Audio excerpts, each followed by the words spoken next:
한태권입니다. 시간이 많지 않은 짧게 요지만 말씀드리겠습니다. 특히 오늘이 뭐 자원순환이라는 주제라서 그런지 모르겠지만은 어떻게 폐기물을 만들어서 그 다음에 또 재활용하고 이렇게 순환에 줄 관심이 있는 것 같습니다. 그런데 그러니까 이소라 박사님 발제하실 때 보면은 일용품이 범죄다, 제 최고의 범죄자라고 말했는데 그 말이 좀 맞다고 하는데 범죄라는 결국 뭐 피해를 주는 거죠. 얼마나 피해가 있는지 추사는 잘 안 되는 것 같은데 플라스틱 폐기물의 경제적 비용이 인도의 GDP와 같다라는 잠정적 연구가 있다고 봤습니다. 상당히 크다. 범죄라고 말하실 수준을 크다라고 했고 그 중에서도 일회용품이 크다라고 본다면 범죄라고 보는데 범죄를 하는데 돈 내고 범죄를 하게 하는 시스템이 맞는 것이냐? 재활용 산업 살리는 것도 좋지만은 그래서 보면은 그 범죄라는 표현이 이미 답이 어느 있는 거죠. 그러니까 아까 장영철 교수님이 말씀해 주셨는데 이거는 금지가 맞는 게 아니냐 아예. 보면은 유럽에서도 그렇고 호주에서도 그렇고 퀸즐랜드라든가 웨스트 오스트레일리아 같은 게 이미 일회용품 사용을 금지시키는 걸 이미 하고 있고 할 계획이라고 들었습니다. 제가 보니까. 그러니까 우리나라처럼 업소 안에서만 금지가 아니라 테이크아웃 자체 금지되는 거죠. 그게 맞는 거가 아닌가 어프로치가. 그래서 그 다음에는 만약에 적어도 난 죽어도 일회용품 해야겠다고 한다면은 디파짓은 3,000원 내지는 해야지 적절하지 않을까. 그래서 3,000원이라도 다시 디파짓 받을 수 있으니까요. 그 정도 하는 게 올바른 제도라고 생각하는데 방향으로 경제적 유인 면에서도 맞고요. 그 다음에 이제 이게 뭐 지나친 비용이라고 뭐 1,000원으로 낮출 수 있겠지만은 그런 방향으로 가는 것이 맞는지 않는 생각하고는 환경부나 이런 데서 그런 방향으로 하는 그 안이라든가 계획이 있는지 굉장히 궁금합니다. 그 대책입니다. 지금 환경부 안 계셔서 뭐 제가 몇 가지 한두 가지만 간략하게 말씀드리면 우리 한태관 교수님 굉장히 날카로운 지적이신데요. 환경부에서 아마 11월에도 한 4가지 정도의 일회용 플라스틱 퇴출, 예를 들면 일회용 빨대, 그 다음에 몇 가지 시행을 하려고 하고 있고요. 저도 좀 강력하게 지금 주장하는 거는 사실 싱글 유즈 플라스틱 그러니까 플라스틱을 김영주 장관 여러 번 말씀하신 플라스틱을 풀이하는 사회가 아니고 조금 안 쓸 수 있는 거 쓰지 말아야 될 거 이런 것들은 좀 감축이라든가 제한이라든가 금지 전략 이런 것이 아직 조금 우리나라는 그 선진 그 해외 이런 나라들에 비해서 조금 늦는 게 아닐까 그런 생각이 들어서 전적으로 동의합니다. 아무래도 한태관 교수님 저하고 매립세, 소각세 이런 거 제도 설계하면서 하셔서 굉장히 날카로운 말씀하셔서 저도 전적으로 동의합니다. 그 대신에 뭐 사실 이게 하려면은 없애는 게 뭐냐? 근데 대안이 있어야 되고 그거에 대한 어떤 대책 그리고 이걸 어떻게 또 우리가 실질적으로 국민들의 저항들을 잘 우리가 또 산업계 저항들을 잘 하는 그런 것들이 아마 우리가 머리를 맞대야 할 부분이 아닌가 생각합니다. 이상입니다. 예, 장윤철 교수님 말씀 감사합니다. 예. 마이크가 있습니다. 마이크 준비됐습니다. 이거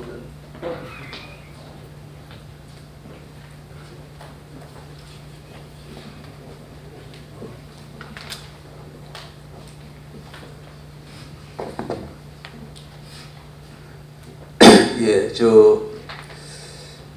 김시약 회장입니다. 저를 기억하시는 분은 기억하시겠습니다만은 제가 한 5, 6년 동안 수술을 하고 활동을 못해서 기억 못하실 분도 많을 겁니다. 그런데 저는 오늘 지금 방금 발표하신 분들 또 토론하시는 분들에 대한 얘기 때문에 나온 것이 아니고 정말로 우리 시대에 지금 그 난제에 대해서 기쁜 소식, 낭보를 드리기 위해서 나왔습니다. 저는 녹색신문의 발행인이기도 합니다. 오늘 기자이기도 하기 때문에 오늘 지금 쭉 발표하시는 중에서 처음에는 이 플라스틱 버리는 경제에서 순환 경제로 대전환이라는 큰 그 주제에 대해서 우리 김명자 장관님께서 이대로는 문명의 지속 가능성이 사실상 의심스럽다 걱정을 하시고 플라스틱 기술 혁신 대책이 나오지 않으면 안 되겠다 하는 결론을 말씀하셨을 적에 저도 공감했습니다. 그리고 장관도 하셨고 우리 또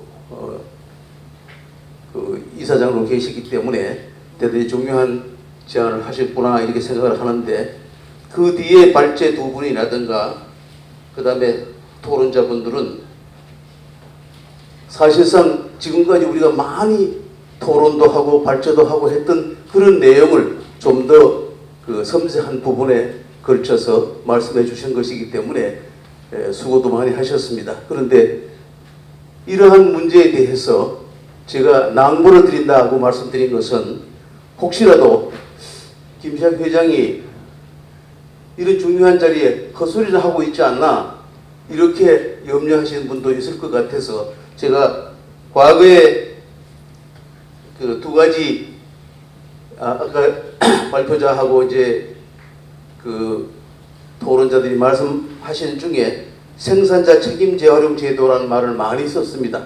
사실상 우리 재활용 분야는 거의 생산자 책임 재활용 제도 그 근거 하에서 진행되고 있습니다. 그런데 우리 김현주 장관님 생산자 책임 재활용 제도는 반대가 많았을 때 제가 재활용협회 회장으로 이 문제를 제기해서 환경부가 채택하도록 했던 제도입니다. 그러니까 제가 드리는 오늘 낭보가 비중 있게 들어주시길 바라서 제가 했던 얘기를 한 가지 드린 겁니다. 저는 다른 얘기 이전에 저기 도시- 회장님, 네, 알겠습니다. 짧게 좀 부탁드리겠습니다. 네. 예, 여기 계신 분들도 또 발언하셔야 되거든요. 옛날에 여러분들 그 재활용하면은 사실상 제가 재활용 운동은 처음 시작한 입장이었기 때문에 그때 도시광산이라는 용어를 썼습니다. 도시광산. 그러니까 골치가 아픈 그 폐기물이 아니라 바로 거기서 금을 캐낼 수 있는 대상이다. 이런 개념으로 도시광산이라고 했는데 금년에 제가 한 몇 년 동안 활동 못하다가 나온 사이에 엄청난 사실을 발견했습니다. 제가 광산 캐는데 도시 유전이라는 그 큰 발명품이 나와 있는 걸 알았어요. 여러분 이미 KBS나 여러 군데서 나와 있음에도 불구하고 제가 드리는 이 얘기를 정확하게 아시는 분이 많지 않은 것 같아서 도시 유전을 여러분 한번 쳐보시고 폐플라스틱에 대한 이것을 다시 원래 그 기름으로 나프타로 돌리는 기술입니다. 이것이 세계에서 처음 우리나라에서 개발이 되어서 그 아까 소개됐던 그런 대기업들이 만약 만들게 되면 우리가 다 사겠다고 약속까지 했답니다. 예, 그러면 여기 도시 유전을 제가 소개를 하니까 한번 쳐보시고 또 확인해 보시고 알겠습니다. 폐기물 문제에 대해서 고민만 하실 거예요. 아니 대책이 있는데 왜 대책을 찾지를 않느냐 이겁니다. 예, 그런 감사합니다. 뜻에서 말씀드리니까 예, 한번 잘 좀 예. 검토해 주시기 예, 바랍니다. 감사합니다. 예. 마지막 하나 더 제안. 우리 여기서 환경한림원에서 이번에 주제로 오늘 이제 처음이잖아요. 나는 투로 하면 도시유전을 불러다가 어떤 기술인지 어떻게 지금 세계에 어필하고 있는지 한번 소식을 한번 들었으면 좋겠습니다. 예, 알겠습니다. 네, 감사합니다. 예, 회장님.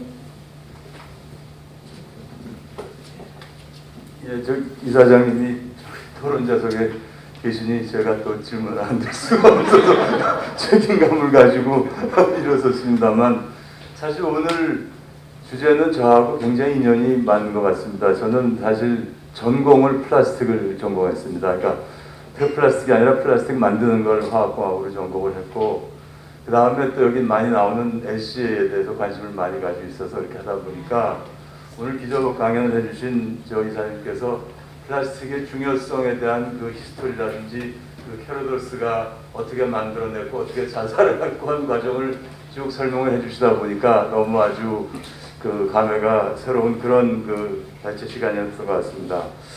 제가 오늘 그 간단하게 질문 코멘트를 드리고 싶은 것들은 우리가 재활용은 결국은 이건 목표가 아니라 수단이지 않습니까? 그래서 어떻게 하면 가장 적정의 재활용을 하는가 하는 것이 이제 제일 중요한 건데, 그 김평균 본부장님께서 아까 발제를 하실 때 어떤 기업은 100% 재활용을 하겠다 하는 그런 이제 목표를 내세우는 기업도 있고, 그렇게 하면 사실 그게 목표가 돼버리면 무리를 하면서 재활용을 해서 환경에 더 나쁜 영향을 미치는 그런 상황이 벌어질 수 있거든요.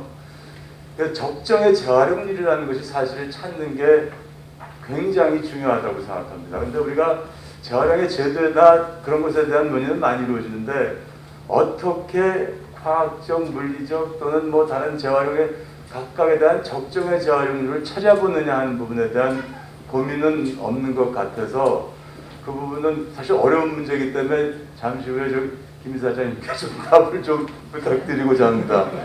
그리고 이제 몇 가지인데, 그 순환 경제와 관련된 부분에서 저는 우리가 정책적인 부분을 아까 지금 한택한 위원장님도 그렇고 장 교수님도 이제 금지를 한다는 얘기를 이제 하셨는데, 제 개인적인 생각은 금지 이전에 할 일이 상당히 훨씬 더 많다고 생각을 하거든요. 예를 들어서 폐기물폐 플라스틱과 관련돼서 미국 같은 경우는 지금 제가 몇 차례 딴 데서 얘기했지만 재활용된 제품에 대해서는 부가세를 면제해 주는 제도 같은 게 등장한단 말이죠. 처음 물품을 만들 때, 가치를 만들 때 부가세를 이제 부과했으니, 한번 가치가 매겨진 제품을 자료를 재활용할 때는 부가세 일부를 면제시켜 줌으로써 자연적으로 시장에서 가격적인 경쟁력을 갖게 해준다는 그런 의미거든요. 그러니까 다양한 형태의 제도를 한번 고민해 볼 필요가 있지 않느냐. 플라스틱 용기도 음료수별로 다른 용기를 만들지 말고 똑같은 용기로 만들어서 서로 크로스하게 재활용이나 재사용을 할 수 있게 하는 부분도 있을 수 있고, 하여간 그런 부분이 좀 있을 것 같고요. 그 다음에 바이오 플라스틱은 사실은 우리가 갈 방향을 하지만 바이오 플라스틱만큼 퀄리티 컨트롤이 어려운 게 없습니다. 그냥 바이오 매스의 상태가 워낙 다 그 소스에 따라 다르기 때문에, 그래서 그런 부분은 좀 고민을 해야 된다고 생각이 듭니다. 그 장영철 교수님께 마지막 질문할 것은 재활용이 되고 나면 사실은 재활용된 제품들이나 물질들에 대한 시장 개척이 선행이 돼야 된다고 생각을 하거든요. 재활용을 하고서 나왔는데 못 팔아서 도산하는 기업이 많기 때문에, 그런 부분에서 우리나라 현재 현황이 어떤지, 그리고 앞으로 가야 될 방향이 어떤지. 그래서 첫 번째는 재활용률에 대해서 혹시 우리 부사장님은 어떤 그 적정 재활용률에 대한 좀 어떤 철학이 있으신지 하는 부분하고, 그 다음에 그 재활용 시장을 어떤 미리 확보를 해서 선순환이 될 수 있게 하는 부분에 대한 고민이나 노력이 어떻게 진행되는지 그걸 좀 여쭙고 싶습니다. 네, 감사합니다. 네, 불과 뭐 한 20년 전만 해도 플라스틱, 제가 말씀드렸던 소사이어티 오브 리사이클, 그 플라스틱 소사이어티 오브 리사이클 그 쪽에서 평가하기를 리사이클은 시장성이 없다, 시장 마켓이 형성되기가 어렵기 때문에 이거는 그 산업으로 여길 수가 없다 그랬던 건데, 지금 시대 배경이 달라지면서 바뀌고 있는 거죠. 그러니까 세월이 흘러서도 그 3R 또는 5R이라고 얘기했던 거, reduce하고 덜 써야 되고, reuse 다시 써야 되고, 뭐 refurbish 다 쓴다, repair도 있죠. 지금 셀폰 리페어 해야 된다고 미국에서는 법이 통과됐잖아요. 애플이 그거 하고 있잖아요. 다른 건 다 수리할 수 있는데 왜 셀폰은 1, 2년 쓰면 2년 쓰면은 버려야 하느냐 이거죠. 그렇게 해서 사회적 요구, 시대적 필요성에 따라서 다 변천을 하고 있는데, 결국은 지금 상황이 제가 말씀드렸던 것처럼 리사이클해서 큰 돌파구를 찾아보자 하는 분위기로 가고 있는 상황인데, 다 그 폴리머마다 성격이 다르기 때문에 이걸 리사이클 했을 때 얼마만큼 비용이 얼마만큼 들어가야 되고 기술 혁신도 지금 기술이 개발이 안 된 게 많으니까요. 어느 정도의 뭐 재활용률이다 이거를 지금 가늠을 할 수가 없죠. 다만 목표는 최대한의 리사이클해서 그 원료 또는 그 전에 중간 물질로 가는 거를 극대화하자 하는 거니까 결국 과학기술도 시행착오를 거듭하면서 지금 가고 있는 거잖아요. 그래서 방향성을 정한 것이지 정량화하기는 지금 단계는 너무 이르고, 그리고 김시학 회장님 굉장히 중요한 말씀을 해주셨어요. 그래서 환경 할리몬이 계속 그걸 다뤘으면 좋겠습니다. 제가 질문을 해도 되죠, 그죠? 오늘 말씀을 쭉 듣고 보면서 무슨 생각이 들었냐 하면 그걸 우리가 한번 좀 재검토해서 분명히 정리를 했으면 좋겠다 하는 생각이 든 게 있습니다. 뭐냐 하면 지금 발제하시는 중에도 보증금제가 맞냐 환경세가 맞냐 영국도 그렇게 검토를 했단 말씀이죠. 근데 제가 2002년에 했던 게 보증금 제도잖아요. 일회용 컵에 대해서. 그거는 자발적 협약에 의해서. 그럼 20년이 지났단 말씀이죠. 그럼 여전히 일회용 컵에 대해서는 보증금 제도가 최선인가? 그 질문이 드는 거예요. 그리고 또 뭐 병은 다른 용기는 좀 더 싱글 유즈보다는 조금 더 쓸 수 있는 그거는 보증금 제도를 도입을 하는데, 그러면 일회용 컵은 보증금 제도를 도입을 하는 게 적절하지 않은가? 이것도 질문이 될 수 있을 것 같습니다. 그런데 그 답이 안 나오는 거예요. 보증금 제도냐 환경세냐. 그리고 지금 장 교수님은 그거 아니고 다회용이고 다른 방법 많이 지적을 하셨거든요. 근데 지금 상황은 환경부가 여기까지 와가지고 일회용 컵 보증금 제도 없었던 일이다 했다가는 아마 큰일 날 거예요. 그죠? 이미 진행이 됐단 말씀이죠. 그래서 이거는 12월 2일부터 시행을 하면서 시범사업처럼 선도사업처럼 이제 해야 되는 그런 상황이라고 봅니다. 왜냐하면 정책에 대한 신뢰라는 게 있는데 우리가 이렇게 뒤집을 수가 없는 거니까요. 그래서 가긴 가는데 동시에 이게 뭐 영구적으로 가는 게 아니잖아요. 지금 이 상황에서 환경부가 최선이라고 판단한 정책을 도입을 한 거니까 시행은 하되 시범적으로 하면서 다른 방안에 대해서 추가적으로 더 나은 방안을 고려하는 것을 적극 고민을 할 필요가 있겠다, 이런 생각을 했습니다. 그러면 지금 일회용 컵 보증금 제도는 그대로 가는 게 맞는 건지 어떻게 생각을 하시는 건지, 그리고 그게 분명히 시행착오가 생길 겁니다. 그러면 이제 전체로 확대를 할 거냐, 뭐 결국 줄일 거냐, 이제 어느 시점에서 그런 얘기도 나오겠죠. 그러면서 좀 더 나은 방안이 뭐냐, 결국 그 논의로 갈 수밖에 없을 겁니다.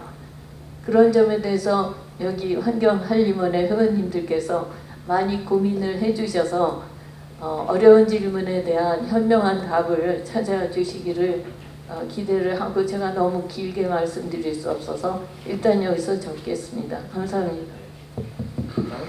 예, 몇 가지 제가 말씀을 드리겠습니다. 첫 번째는 우리 김영자 우리 이사장님이 3년 전에 과천에서 플라스틱 포럼을 5차례, 6차례 하면서 굉장히 제도가 많이 반영이 돼서, 사실 투명 페트 재질 단위나 이런 것들도 다 거기서 나와서 토론돼서 다 하게 된 거예요. 굉장한 사실은 플라스틱에 약간의 그 정책의 진전과 제도가 많이 돼 있습니다. 그 말씀하신 보증금 제도 지금 계속 20년 전 제도 다시 부활시켜서 다시 계속 우리가 앞으로 10년, 20년 해야 되느냐?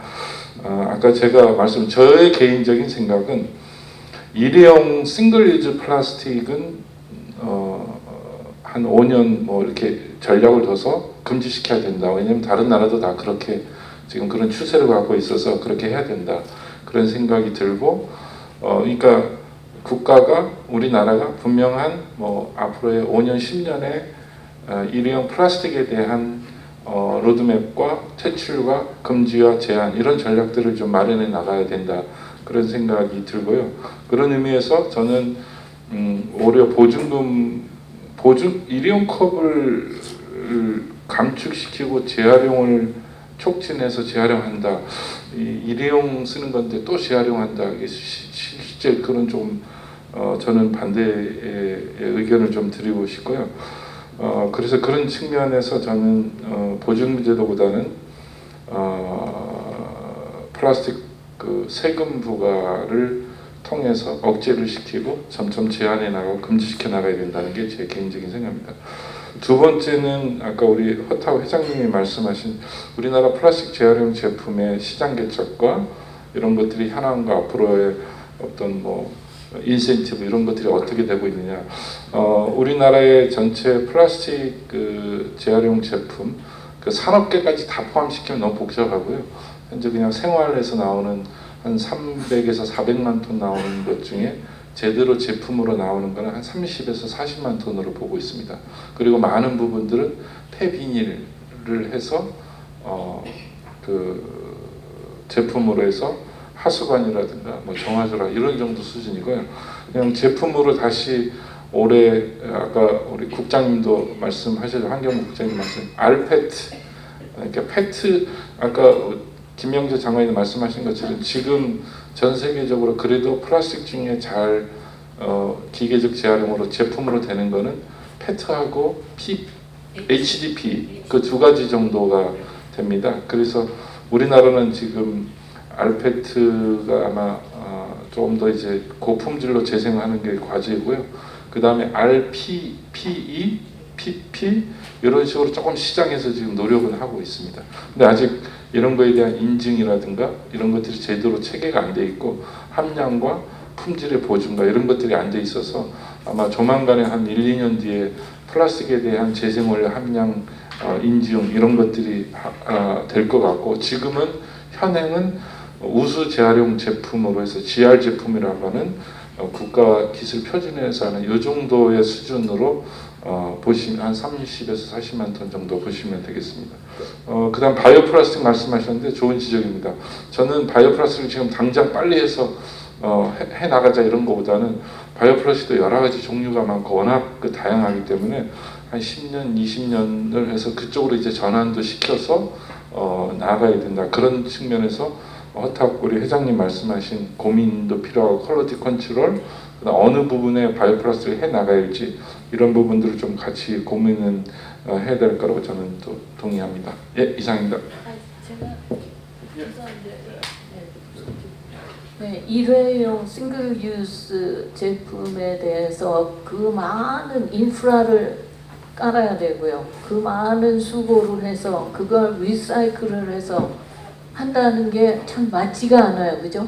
잠시 한 번 쓰고 물 마시고 커피 마시고 버린 건데 그걸 가지고 그런 복잡한 메커니즘에 의해서 리사이클을 한다 하는 게 정말 비용 대비 그 효과라는 거 그걸 생각하면은 막는 게 맞습니다. 그런데 지금 막 쓰던 상태에서 만약에 지금 이 시점에서 보증금 제도 대신에 환경세를 물린다던가 또는 못 쓰게 한다. 갑자기 25억 개를 쓴다고 그러잖아요.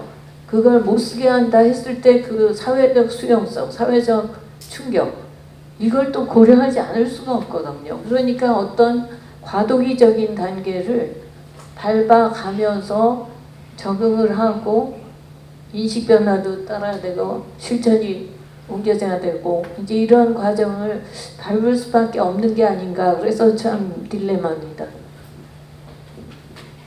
예, 이상한 회장님.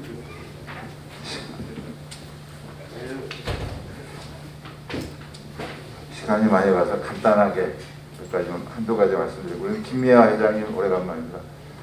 지금 뭐 재활용이든 재사용이든 간에 사실 아직 소비자들이 생각할 때 거기 만족도가 굉장히 떨어지잖아요. 기술이 개발됐다 하더라도 지금 현재 그 오랫동안 하셨으니까 소비자들이 재활용이 아까 그 GR 제품이라 하더라도 그 소비자들이 그 GR 제품이나 그런 데 대한 만족도나 선호도가 얼마나 되는지 옛날보다 뭐 큰 변화가 있었는지 그게 좀 궁금하고요. 그 다음에 이건 오늘 주제랑은 크게 관계없는 것 같습니다는 한림원에서 주최를 주관을 하는 심포지엄이기 때문에 아까 이김 본부장님 얘기하실 때 마지막에 그 K+, 재활용 생태계 구축의 연대 협력안이라고 나와 있는데 보면 거기 이제 정부, 환경단체, 전처리사, 유통사, 제조사 이렇게 되어 있습니다.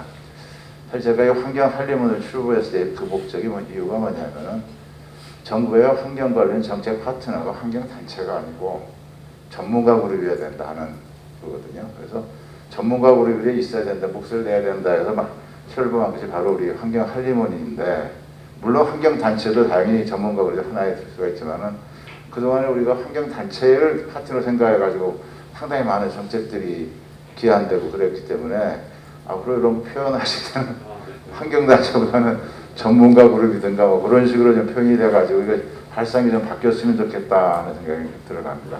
네, 이상입니다.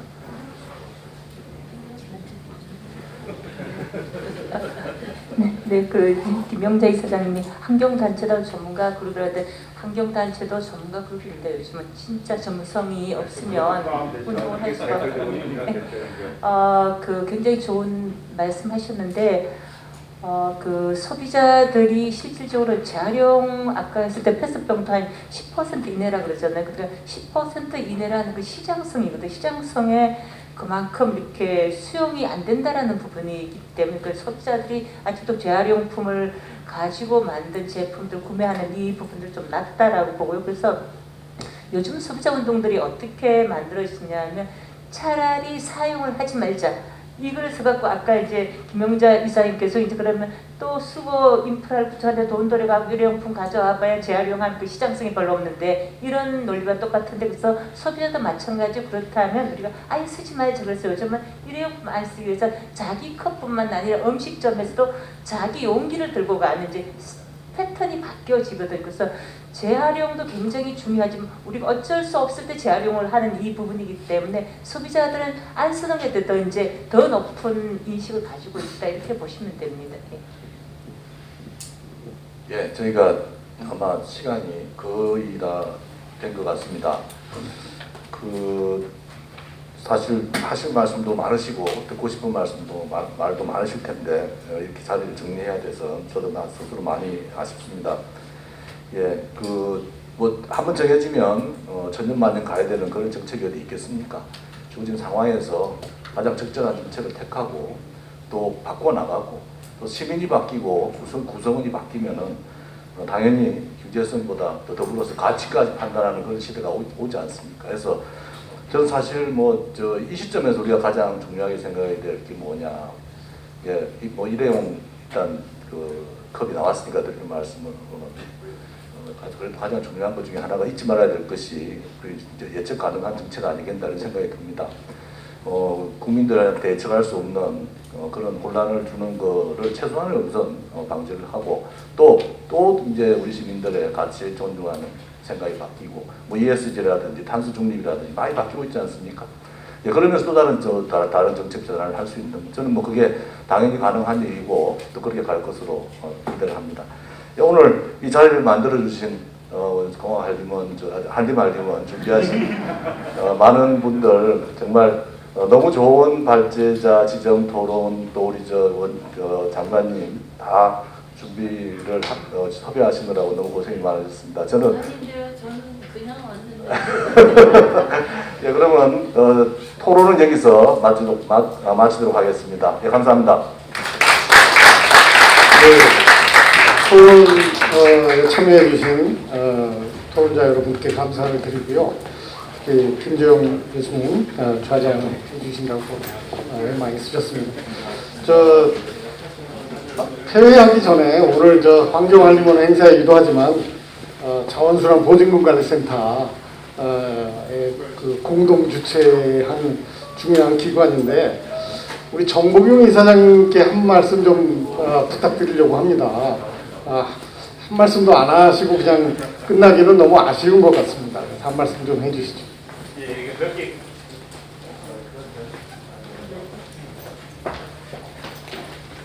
자리 늦게까지 해주신 여러분의 열정에 깊이 감사의 마음을 들고 존경을 표합니다. 오늘 많은 내용들, 좋은 재원들 그리고 발표해 주신 여러분들 내용 그리고 우리 고명하신 한림운의 지혜들 잘 모아서 우리 자원순환 사회가 더 빨리 오고 더 촉진될 수 있도록 우리 자원순환 보증금 관리센터에서 여러분들과 함께 같이 노력하겠다는 말씀을 드리면서 마칠까 합니다. 여러분 고맙습니다.